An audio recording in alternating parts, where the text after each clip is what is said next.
Hey guys, so hashtag 31 Days of Tarot by Ethany, and I'm doing days 19 through 24. I'm catching up, so yay. Yeah, so let's get started, right? So day 19 is, it was share which tarot deck out there gives you the heebie-jeebies, and I have two off the top of my mind. One that I do own, actually two that I own, the Chicoli Tarot and the Bohemian Gothic. They both have a little bit of a darker element to them. They're a little bit creepy. They're definitely creepy. But I love them still, I still use them. They still have a place in my collection. But I was going to say Bohemian Gothic, there's the one card in there is a Seven of Wands. It's like this horned demonic being. It is creepy. It creeps me out. So I'm like, yeah, luckily he hasn't come out for me when I've used it, I don't think. But I'm like, oh my gosh, I'm just waiting for the day that he comes out. I'm like, it scares me. Another deck that does, or two other decks that I don't own that kind of give me the heebie-jeebies. The Thoth Tarot, that one kind of creeps me out for various reasons, which is one reason why I'm not interested in pursuing, that system at all. Not to hate on anyone who likes that deck. I know lots of people that enjoy that system. Have at it. So don't let my opinion sway you in the matter at all. It's just that was my personal opinion or my own personal choice on not pursuing that system. Although I will say, I'm still interested in the Lenormand system and Marseille. After watching Kasha from Tarot Map, I was I had to do a lot of running around yesterday for work, and I was soaking up her hashtag 31 Days of Tarot and her tarot collection, and I was like, oh my gosh. If you guys look, the Marshmallow Marseille, it is the cutest little, it's on her, one of her videos. It is so precious. I was like, oh my gosh, I want a Marseille deck now. I'm like, I'll learn to read with it. But, so yeah, that's one of the things. So, and then the other deck that scares me, specifically one card, the Hierophant from the Mary L. I'm like, that deck is gorgeous, and it is on my wish list. The only hesitation I have is the Schiffer Publishing. I'm sorry, Schiffer, but just their card, the Star Tarot, the Bonefire Tarot, mass-produced, and Tarot of the She. I'm just like, oh, those big fat borders and that lamination. I'm just like, oh, this is like, oh. I'd rather just have plain cardstock than whatever they do to their cards. So yeah, the Marielle, I know that one's obviously the book is called Landscapes of the Abyss, and it's automatically intense and the shadow and all of this, and it's beautiful. But that Hierophant card, if you go, that Hierophant card's pretty whoa. So those are the four decks, but yeah, the two I do own that do scare me, but I try to take it in a more lighthearted way is Chicoli and Bohemian Gothic. And then day 20, share one tarot myth you used to believe and why you stopped believing it. I remember, so I got got into tarot, got my first deck, and then I saw where I didn't know about the myth yet, but after I went out and purchased a deck, and it was like, oh, you're supposed to be gifted your first tarot deck, and I was like, well, who is going to give me one? Even though I've told you guys how my mom never told me until I told her I was into tarot. She was like, oh yeah, I have I have a bunch of my old tarot decks in storage, and she was telling me about how I've had healers all on my mom's side of the family, all these beautiful mystical women and healers. And then she's like, yeah, I have all my old tarot decks from the 70s and 80s, guys. They are in storage somewhere, and I have yet to go in there and try to find them, but I'm like, oh my gosh, I have to get a hold of my mom's decks. I was like, maybe she's got a 70s version of Morgan Greer. How amazing would that be? I'd be like, ah. So yeah, so I didn't even know about the even though I come from a family of mystical women, they didn't even gift me a tarot deck. Tarot was never really ever, I don't think, ever mentioned. So, among other things, my mom was always my mom's always been very mystical, but it's just tarot never came up. And then I kind of freaked out for a second, with that myth. They're like, you need to have your first tarot gifted to you. And I realized, Oh wait, I did have my first tarot gifted to me. It was like 5 years previously. I went to a Karen Marie Moning event. She's a published best-selling author who does a great urban fantasy called the Fever series, and she made a tarot deck. I actually showed it in my tarot deck video collection, the Fever Tarot. It's all in her. If you love those books, it's all like encompassing her entire fever world that she created from the series. And the tarot deck is really dark and sensual and sexy and raw, and I love it. I don't use it to read with, but I do love it. It just made me like just love it even more. And there's a tarot cards or tarot deck is in the series, so I loved it for that. But and then I realized actually they did gift me. I went to her Atlanta FeverCon event back in like 2010, like for ages ago, and she they gave out these beautiful tarot decks. So actually I did. But then with that said, I was like, you know what, if tarot is a spiritual tool, and whenever you feel called to go get your deck, whatever prompts you, it's like, go get it. Go get your deck. Don't wait for anyone. It's just a myth, and I don't like to put too much store in superstitions, that are not personally validated. It's like a black cat running out in the road. I kind of like try just to reverse it and be like, oh wow, that's lucky. That's a lucky cat. So anyway, yeah. So that tarot myth was like, no. And and also day 21 is share some of my favorite deck storage. I'll have to take a picture of it. It's beautiful now. I've moved in with my amazing lover, and I have all my deck.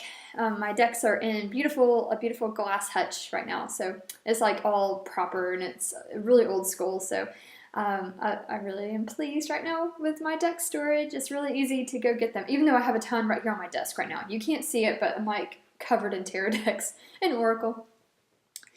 All right, so in day 22, share the card that was the hardest for you to get when you were first learning the tarot, and how do you feel about the card now?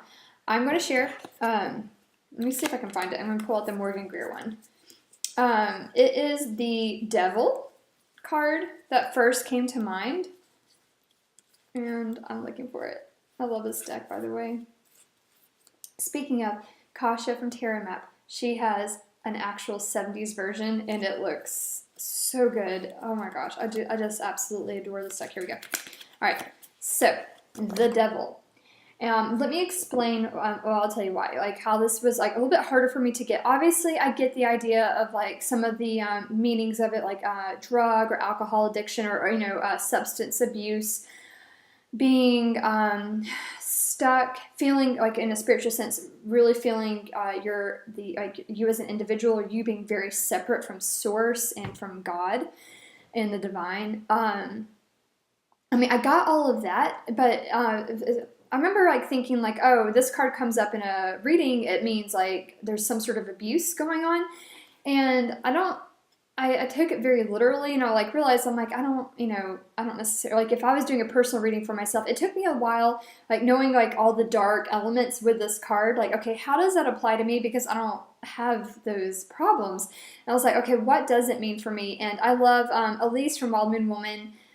She did a beautiful reading for me, and it was in regards to like burning myself out with my business. And I was like, okay, that applies. That is a beautiful way for me personally, how it applies to me. So I just had some difficulty on like, how does it apply? I also see this as being, it was like twofold, because I always like to see like a self-care message with the cards, as well as like a positive, like what's the positive vibration of the Devil? It's like, are there any good implications? Because it seemed like, oh my gosh, it's all dark and scary.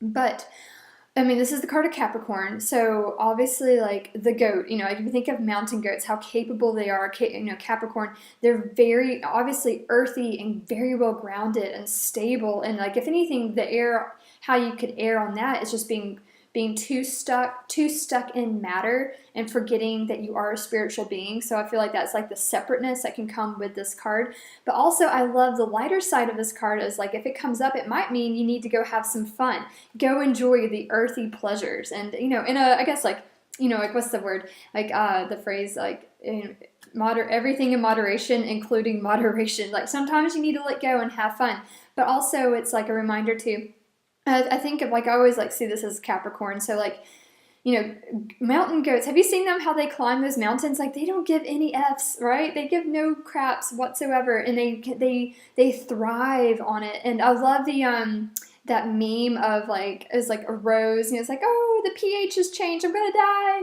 And then it was like a dandelion growing in concrete, and it was like, yeah, fuck yeah, concrete. I see that as like the drive and the persistence and the determination and perseverance of the devil. On a lighter note, obviously there's like, it's usually like a shadow message, right? And I hated having this card be immediately a shadow message with it. I mean, like, I guess like there's 5 of swords, 9 of swords.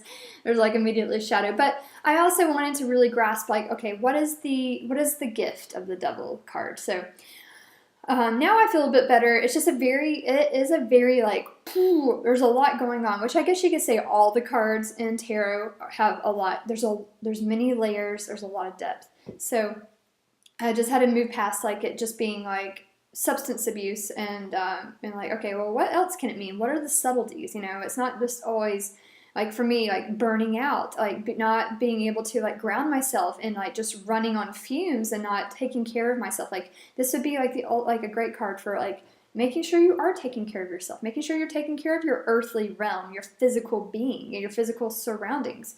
Capricorn's all about that security too. So like, how are you getting grounded? Among other things too, though. So it's like all about like trying to flow with balance. But yeah, so far I feel much better about this card now. I also love how all the other decks depict it. Like, this one's very, kind of scary. But it's just like a nice reminder. It's like, okay, are you taking care of yourself? Can you take care of yourself a little bit better? How are you moving towards your goals? Capricorn's obviously not the card of like instant things, right? This is like, okay, what steps are we taking? We're not trying to achieve our goal right this second. Forgot to turn my... So it's like taking our time with things. Every time I do a video, my phone rings. So there's the devil from the Morgan Greer. It's this one always packs a punch for me. So yeah. Anyway, and then we have, what's the next day? Share a tarot deck that you just had to break up with and it no longer resonates with you. All right, so I'm a big, I love feng shui. I love Marie Kondo. I love decluttering things that, like, when they don't no longer work or working for us or serving us anymore. Like, especially like if you get into like a lot of hobbies, like clearing, if you don't do that hobby any longer, or if it's like, or business or anything, I guess, anything, decluttering like old clothes and all that. So I'm all about letting stuff go and trading it. So I did do a big trading the end of summer last year and just got rid of anything I wasn't working with anymore, or just I was like, no, there's other things there's other decks I want to see and try out more than like these. These are just not really working. I'm trying to think. The only one that I wanted to break up with was a Gypsy Palace, but I kept it, and I'm so glad I did, because it is a very beautiful. It's good. It's so good. It was worth it. It just took a little while to connect with it, but share a tarot deck that I had to break up with. I'm trying to think, which ones did I... They just weren't working anymore. And now I'm having a brain fart. I got rid of so many. I cannot... Which one did I break up with? I just trade them, move them out. I'm having a brain fart. Hold on one second. Okay, we'll go to the next day. So if you could design a 79th tarot card that everyone would use, what would it look like? What would it represent? So I love, honestly, I was brain farting on this too. How the Fountain Tarot has the Fountain card, which is like, transcendence, beyond all. It's like, it is all is one is all sort of card. And then I love the Star Child, the Akashic Records. I think that is just sublime.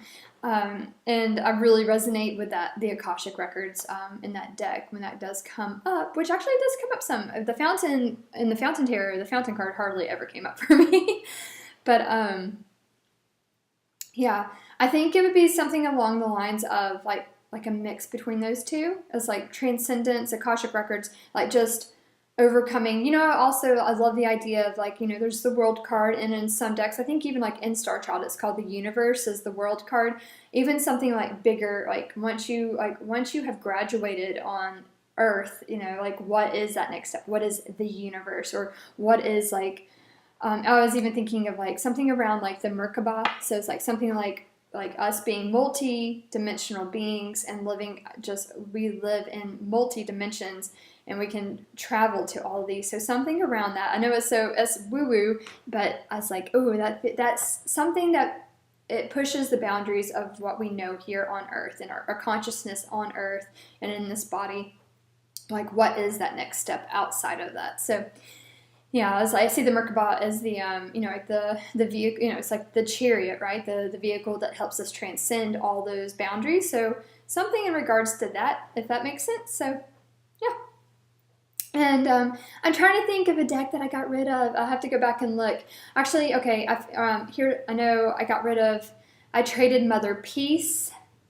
That's probably sacrilege, but I just wasn't connecting with it. It's beautiful earthy deck, and it would definitely be one that's great for like taking out camping when you go out in nature. If you're going to be doing readings outdoors, it'd be amazing for that.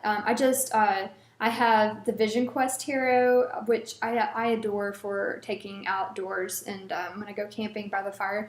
And I just realized I was like, I'm not going to really use this, and I didn't really feel called to use it for others, so I just kind of moved it out. It's not to say like I wouldn't buy it later because it is really pretty and cute, and I love the earthiness of it. But it's just like it's just not doing it for me. It was a little. I just didn't get it at the right time in my tarot journey. So anyway, so I hope that helps. Wish them all together today, and I'm enjoying everyone's videos. My wish list. Okay, so you know how we did the wish list like early on, and then I watched all these videos, so now my wish list was like, oh, like 2 or 3, and now I'm like, gee, I have a super long list now. So, have a beautiful Wednesday.